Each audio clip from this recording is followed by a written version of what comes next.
Cierra los ojos un momento. Lo que ves detrás de los párpados, esa oscuridad que pulsa, esa sensación de que algo se mueve en el borde de la percepción. Eso es Yesod.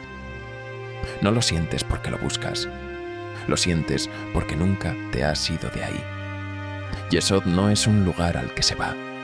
Es el lugar del que no se puede salir sin saber que estás dentro.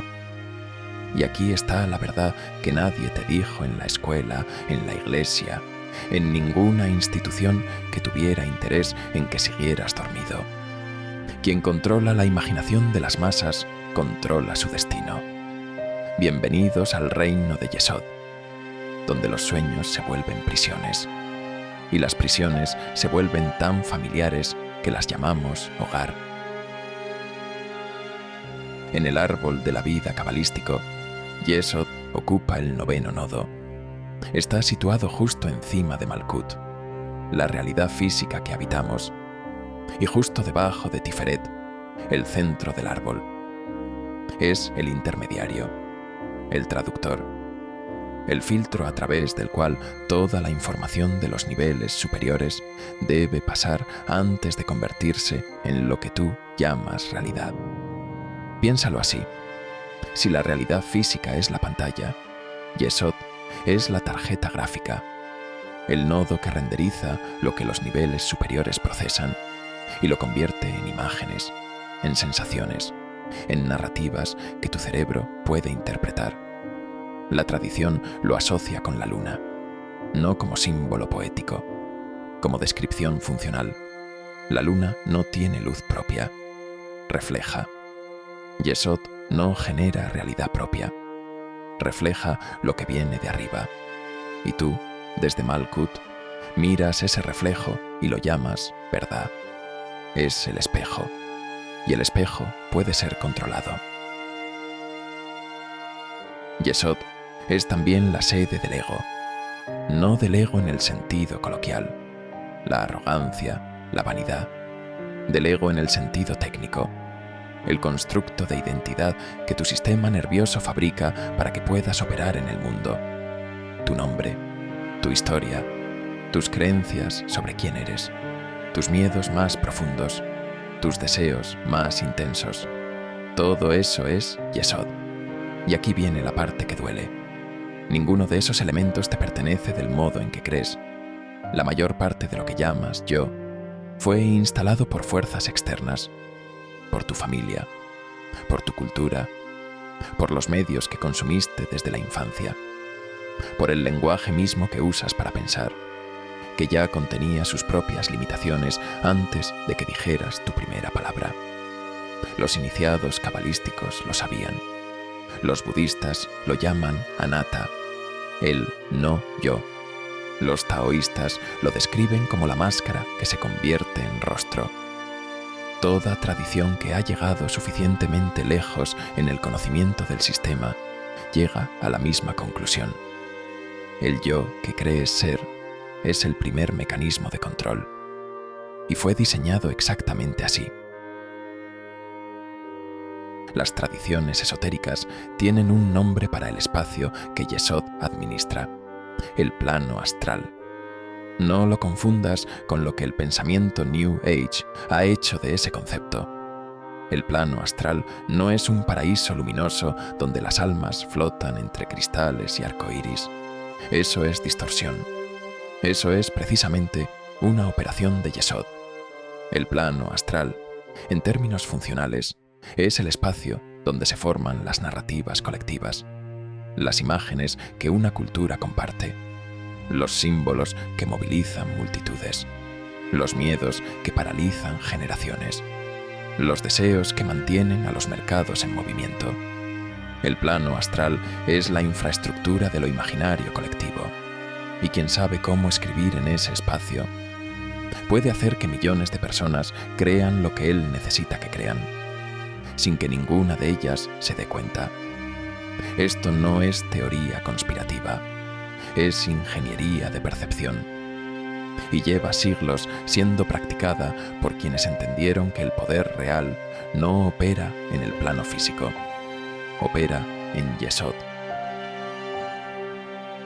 En 1922, Walter Lippmann, periodista, asesor de presidentes, uno de los intelectuales más influyentes del siglo XX, publicó un libro llamado La opinión pública.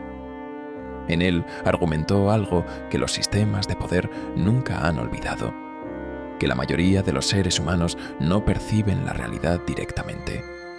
Perciben una imagen de la realidad que fue construida para ellos. La llamó el pseudoentorno, un mapa mental fabricado por intermediarios, medios de comunicación, instituciones, líderes de opinión, que se interpone entre el individuo y los eventos reales. Lippmann no lo llamó Yesod. No usaba ese lenguaje, pero describió exactamente el mismo mecanismo que la Kabbalah lleva cartografiando desde hace 2000 años. La pantalla entre la realidad y la percepción. El espejo que muestra lo que alguien decidió que debías ver. Hoy ese mecanismo opera a una escala que Lippmann no habría podido imaginar. Cada algoritmo de red social, cada titular redactado para maximizar indignación, cada imagen viral que circula durante 48 horas y desaparece antes de que puedas analizarla. Todo eso es arquitectura de Yesod, construcción deliberada del pseudoentorno, ingeniería del espejo colectivo.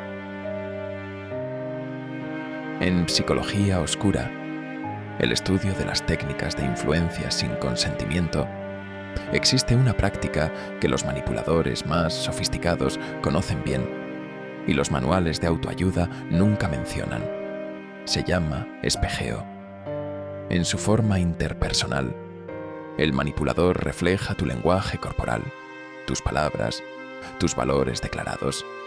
Te hace sentir profundamente comprendido, profundamente visto, casi amado, porque Yesod responde al reconocimiento, al reflejo de sí mismo.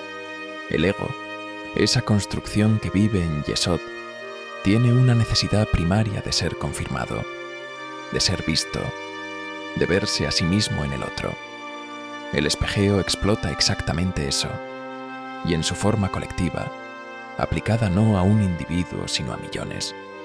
Es el principio detrás de toda propaganda efectiva, toda campaña política de éxito, toda religión que ha sobrevivido siglos.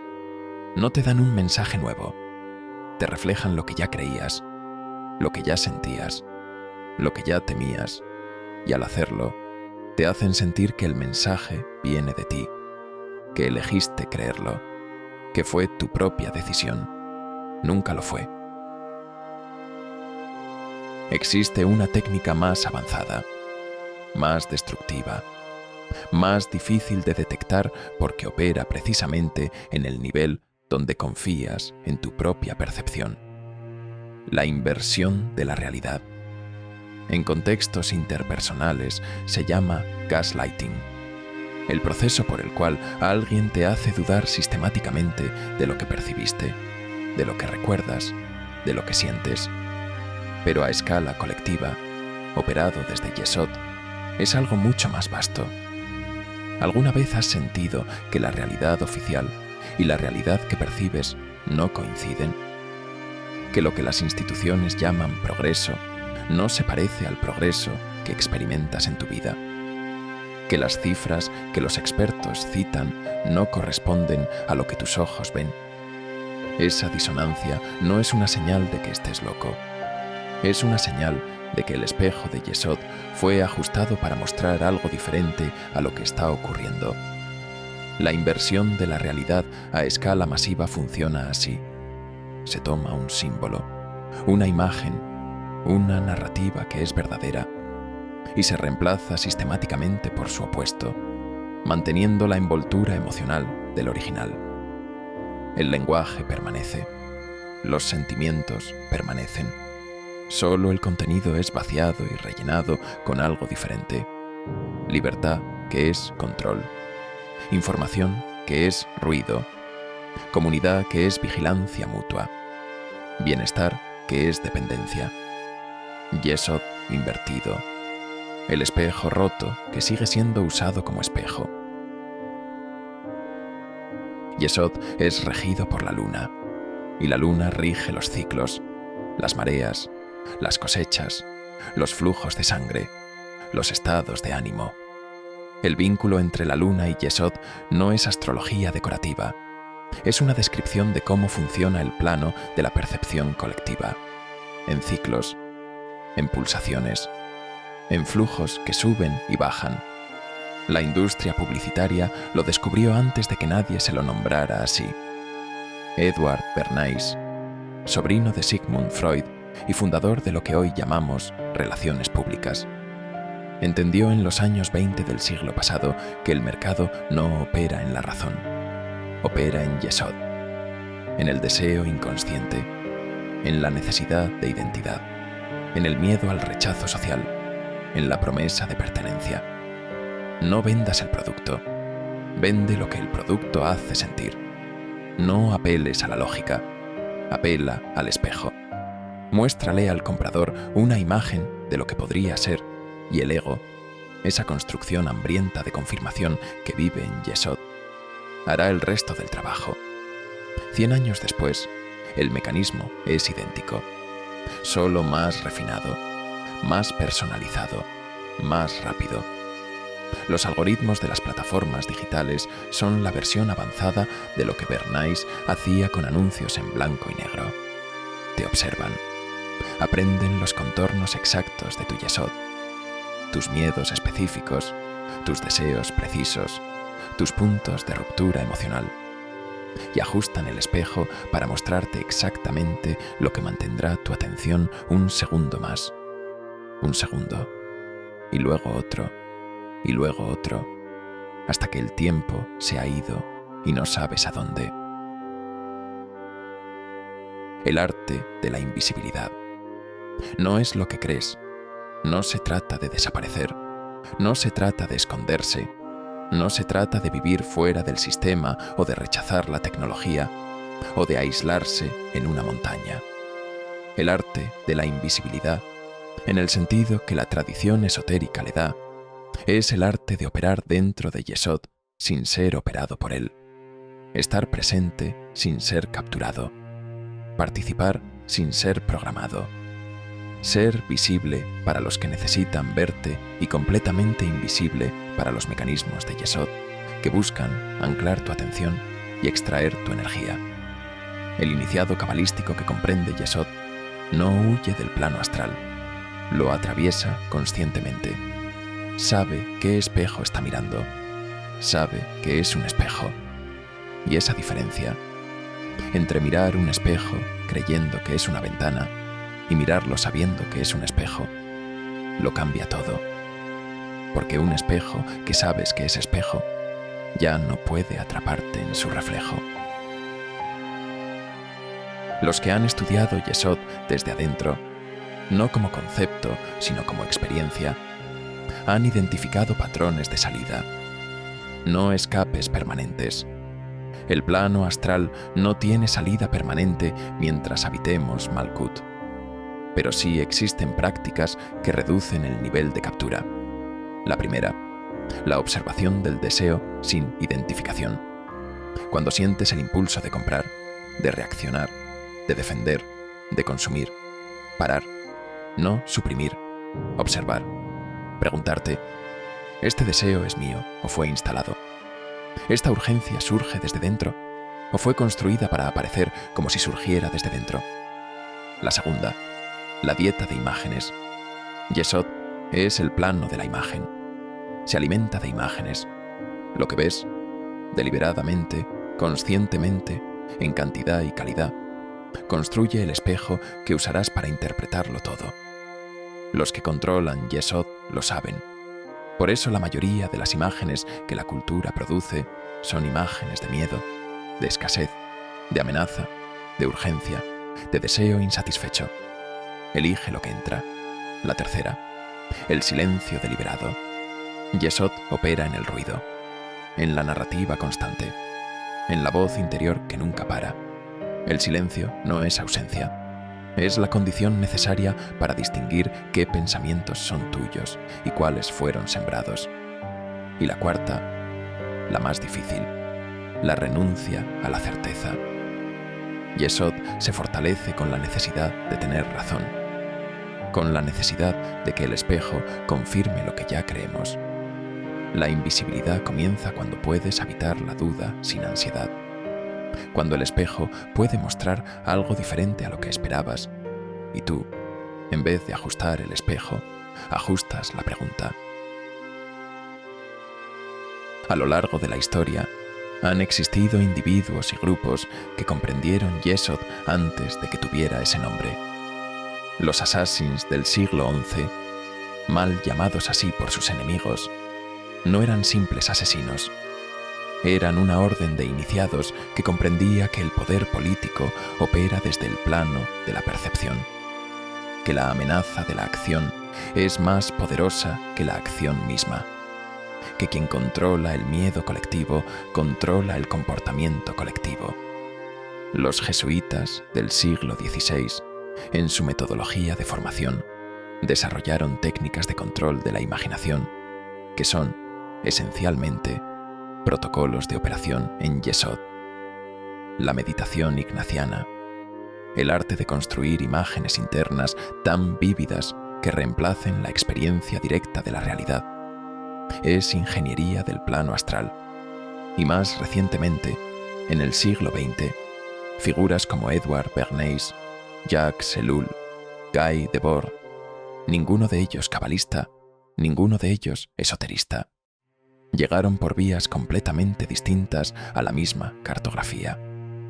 La sociedad del espectáculo que Debord describió en 1967 es Yesod mal usado. El plano astral convertido en cárcel masiva. Distintas palabras, distintos siglos, el mismo territorio. El mapa no cambia, solo cambia el nombre del cartógrafo. La mayoría de las personas que ven este video no cambiarán nada. No porque no puedan, sino porque Yesod es muy bueno en lo que hace. En las próximas horas, el algoritmo les ofrecerá algo más urgente, más indignante, más seductor. El espejo se ajustará, la atención se moverá, y esta conversación quedará como un recuerdo borroso, mezclado con todo lo demás que el plano astral procesó hoy. Eso no es un fallo del sistema, es el sistema funcionando exactamente como fue diseñado. Pero para algunos, para los que llevan tiempo sintiendo que el espejo no les muestra algo real, para los que perciben la disonancia, pero no tenían el lenguaje para nombrarla, para los que duermen mal porque algo en ellos sabe que hay algo detrás de la pantalla. Este es el comienzo de una práctica, no de un despertar instantáneo, de una práctica. Yesod no desaparece cuando lo conoces. La luna sigue ahí, el espejo sigue ahí, los mecanismos de captura siguen operando. La diferencia es que ahora sabes que es un espejo, y un espejo que sabes que es espejo ya no puede decirte quién eres.